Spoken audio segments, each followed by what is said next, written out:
The first thing I believed was just Torah, meaning I didn't have a belief in Hashem, beferish not. But then suddenly I believed in Torah, so I was muchach that I also had to believe in the Eibishter.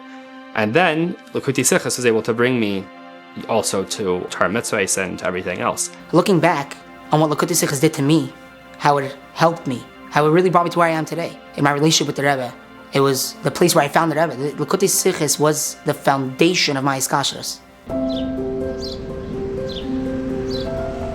I have a pretty standard American upbringing. I grew up in Boulder. I went through the public school system. My family would go to reform shul. I didn't go to Jewish school. I went to Sunday school. I kind of got kicked out probably around second grade. If you had asked me, do you believe in God? It was an easy no. I went to the same college that my parents went to, my sister went to, my uncle went to. At the end of my fourth year for Shavuos, I had an increasing interest in Torah Yiddishkeit when I was in Israel. So when I came back to the United States, I looked for different synagogues. I went to the Reform one time, I went to the Conservative a couple of times, trying to find somebody who would teach Torah. Not teach Torah the way that I grew up, that wasn't based on anything, but teach Torah the way that I had actually learned a little bit in Israel. At one time at the Jewish festival in Boulder, I had gone there to rep tefillin. I gave them my email. So I got an email for Shavuos, and it said, come and learn all night long. So I thought, I can't pass that up. It's hypocritical. Here I am going to every shul, and I want to learn. And now I get an invite from these people. Now I haven't gone there for years, but I at least have to be open-minded enough to go check it out. So first thing, I open up the door, and he says, Bay Priya Goffin, and I see this 13-year-old kid put down a full glass of wine. And I don't think it was Rashi based on his grimace. He was squinting, and I was immediately like, where am I? But then we learned. I don't know what they had, if it was JLI or something, but they had a whole thing about Sfiras HaOmer and different halachic shailas. And the people who were sitting around the table were bright people, and they were asking really good questions. And I was thinking, I hadn't heard questions like this so much, like people really thinking critically and asking, and then there's an answer, not just a question, but there's an answer also. So I was hooked. That was exactly what I was looking for. I was a respectful enough person that if I'm already coming and receiving, so I also sit through davening to be polite to the rabbi, and I couldn't stand davening. I really didn't like it. But to be able to learn the sichos beforehand, it was worth it. So at some point I went to the rabbi and I said, can you help me get a pair of tefillin? And I got a pair of tefillin through some kind of a gemach with Chabad.org, and I started upping tefillin. So there was growth, but it was all in the context of learning sichos. So Shabbos morning, you come over, I didn't know what Chassidus was, but you come and the rabbi was teaching something. At some point, he switched, they started learning something in English, where you could follow along. I remember learning I can remember a couple of specific sichos, but more or less, it was just maybe being kind of swept along. There are tidbits here and there. Eventually I asked the rabbi, what are we reading out of? You're handing out these pamphlets, and we're saying down, but where can I get this? What is this? So he pointed me to the project Likutei Sichos. Then I already had the link, and I could start to print it off myself. I went to my Note Yeshiva. Over there, actually, when I interviewed Rabbi Shem Tov, asked me about kind of what I was learning and how I got involved with Yiddishkeit, why I want to go to yeshiva. So I told him I was learning the Rebbe Sichos and I want to learn more. He said, maybe the first person who said they want to go to yeshiva just from learning the Rebbe Sichos.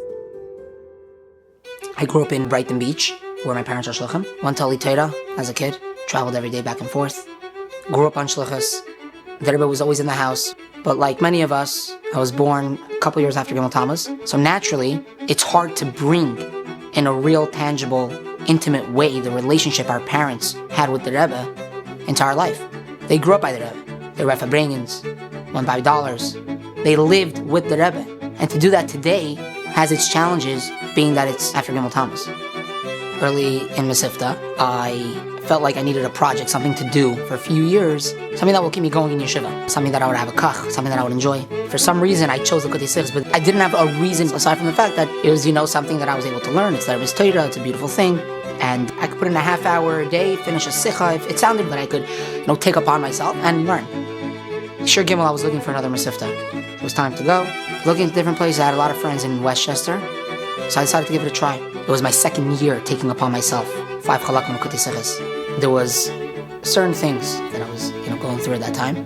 And I remember there was a certain moment while I was learning the Sikha, I felt myself being pulled out of whatever was happening then. And just a lot of things clicked. The Rebbe came to me in the situation I was in. So in Baltimore, I took the already 2 years that I had of learning Likutei Sichos and just brought that to a whole new level. From there, I was in Shir Dalet. I went 2 years in Shlichus in Eretz Yisrael. One of the things that I was able to bring there, without even realizing, and only then and there did it start to hit me, what Likutei Sichos did to me, was when I started learning Sichos with the people, with the students there. And until today, a lot of them still learn Likutei Sichos and they have a kach in it. And partially they saw, while we would learn the Sichos, the value of Likutei Sichos, that it's not just a book in Torah. It's a platform to bring your relationship real, tangible way with the Rebbe. This past year, I learned my last 5 krachim of Likutei Sichos, and this past Simchas Torah at the Oyel, I made a siyum on the entire Likutei Sichos, and it's something that I'm not leaving. I'm going to start Likutei Sichos again. A viele die, was haben nicht sicher gewesen zu sein Bechayo, oder sein geboren geworden, Lejachere Histalkuse, is eben noch mit Blende Terose, was wie Tere sich wie gerät früher Miloschen Hero, als mit Nikaime Ha-Herois Schelei, is orthodox heißt am Kusche, wieder Baal Ha-Hiluli, das Meweir in seine Briefen Sichos. I'm saying the Rebbe gave me my entire life. Everything I have now, which at the head of that is very, very basic things we take for granted. I get to have a Jewish family. I get to do basic mitzvahs, wrap tefillin. But the fact that I am able to learn, it's a tremendous gift. And it's something that the Rebbe gave to me, and it's a tremendous chus, and it's also a tremendous achrayas. Why does the Rebbe want that I should be one of his chassidim? Not stam. There's something to give back, and kol sheken, if the Rebbe took me from so far away, that the Rebbe wants something from me. If you sit down with the Sikha today, for me, I could sit down with the Rashi Sikha, and it's like the same hit of Gila Lakus, where you can learn it. You can really tap into the truth of Torah. That I feel like I primarily get only in the Rebbe Sikhas. Looking back on what Likutei Sichos did to me, how it really brought me to where I am today, in my relationship with the Rebbe, my wish is to bring this excitement of what Likutei Sichos is. It's not just a book sitting on the shelf where the Rebbe taught us Chedushim. It's where you could find the Rebbe himself. It's where you could build your relationship with the Rebbe. It's where the Rebbe will come down to you, where you're at in your situation, and bring you out of that with him together. Let's bring this gift that the Rebbe gave us of Likutei Sichos to the world. Learn Likutei Sichos every week. It's a lifeline to the lifestyle that the Rebbe expects from us, but really it's a bare minimum to be the Rebbe's Chassidim and to live with focus on the Eibishter and on Mashiach and on the Rebbe. It needs constant reminder, needs constant involvement, and specifically Likutei Sichos gives that over and can keep you focused. When you stay focused on it, it can keep you focused on everything that the Rebbe is demanding of us. This is how I relate to the Rebbe. Likutei Sichos is, for me, the bedrock, the cornerstone, the foundation of my iskashers. It's a Gilei Lakus that you can learn a Sikha and see the depth of Torah, and that depth, it's not something you find anywhere else. If it's true with me, it's true for every bacher.